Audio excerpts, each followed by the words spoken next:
ever since Israel broke the ceasefire in Gaza and then denied any shipment of food aid into Gaza for 2 months, I think it was in total. Some of the stuff has been allowed in now.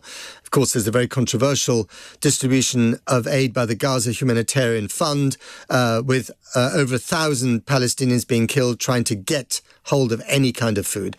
What has happened, and it is deeply shocking and obviously traumatic for people in the Gaza Strip, other Palestinians, but also around the world, is that starvation has taken place. The UN has now officially declared it to be a famine. And let's be clear, this is a man-made famine. This is not a natural disaster. This is entirely concocted by the reality created by the IDF and the Israeli government, just as Prime Minister Netanyahu has announced that the war will be stepped up. There's a full-scale occupation, military occupation going on of the last place that wasn't completely destroyed, and that was Gaza City. This and we should mention this obviously as well, as the hostages still have not been released. There are still 20 living hostages or so, and then the bodies of another 25 or more in the Gaza Strip. They should also be released immediately by Hamas. That has not taken place. But I want to talk in particular about starvation and about famine, and how do you get out of it? What kind of lasting effects does it leave? What does it do to a population, especially a young population? Let's speak to Riham Jafari. She's the Advocacy and Communications Coordinator at ActionAid Palestine and joins us now live from the West Bank. Good morning, Riham. Good morning, and thanks for having me. It's good to speak to you. Tell us about starvation and famine. What are the official definitions of famine, and why do you think, or why do people think that is now taking place in the Gaza Strip?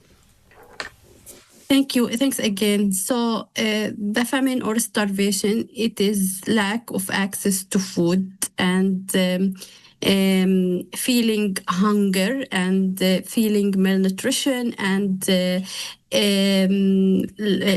lack of ability to move, to work, feel exhausted, lack of access to basic food and water. We here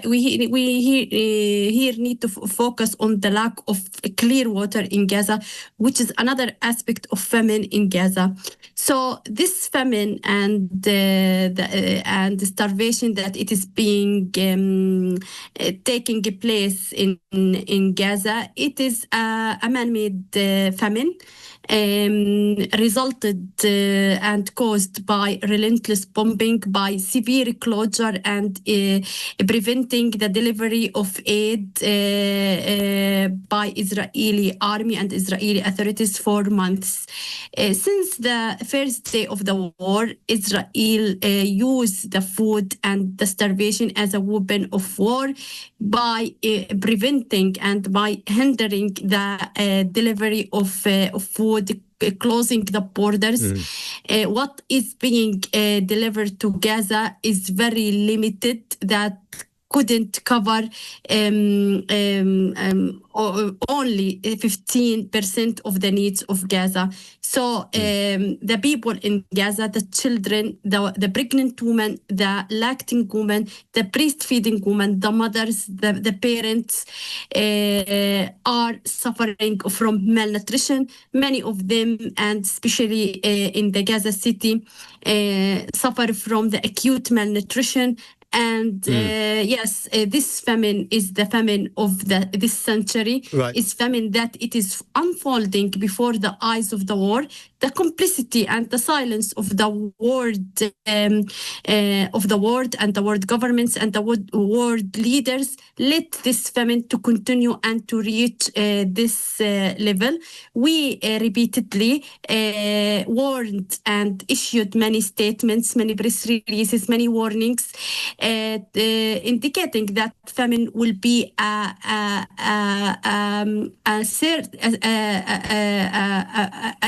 sure result and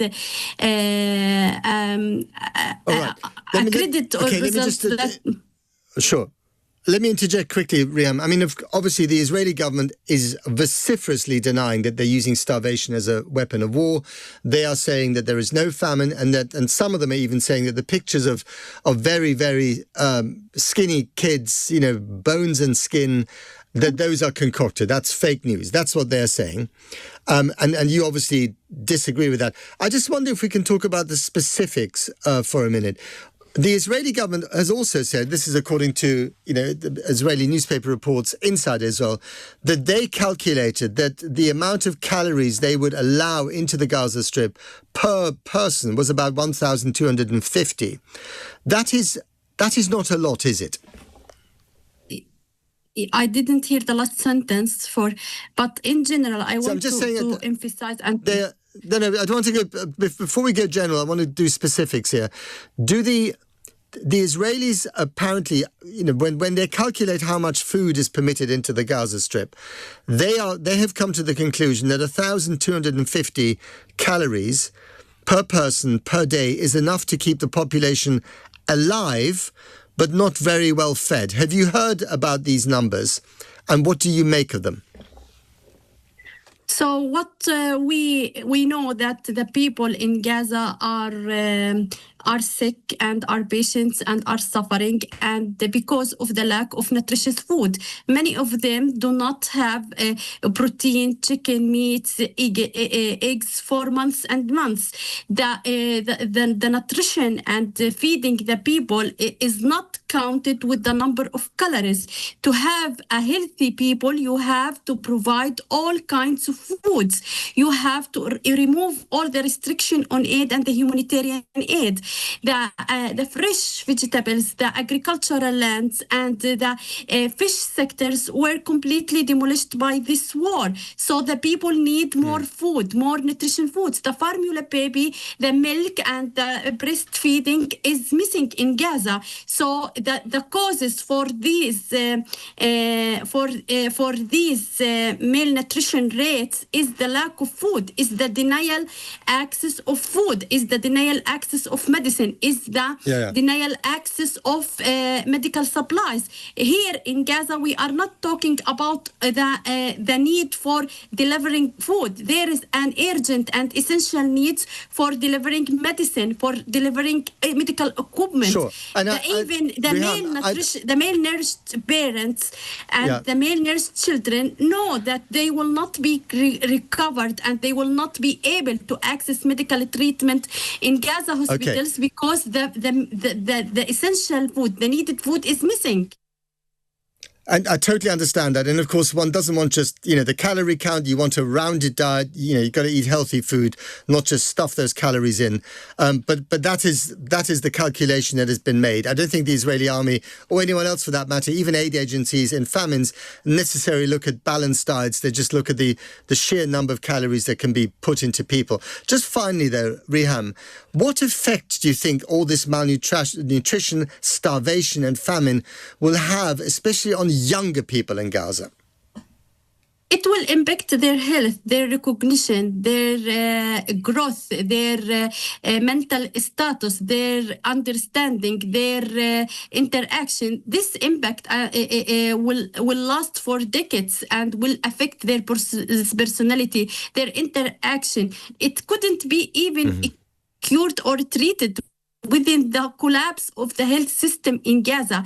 Again, there is no time for the people of Gaza. The time has running for the people of Gaza. What is needed?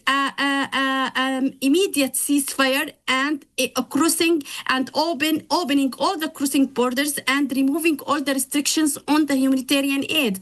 And the world should act. The world should act to adhere to its responsibility, to its humanity, to its moral responsibility by stopping this war. And Riham, you have said that before, and I think many people would agree with you that what is really needed right now is an immediate ceasefire. In fact, that was needed many, many months ago. We're going to have to leave it there, I'm afraid. Riham Jafari, she's the Advocacy and Communications Coordinator at Action Aid Palestine, joining us there from the West Bank. Thank you very much for your time.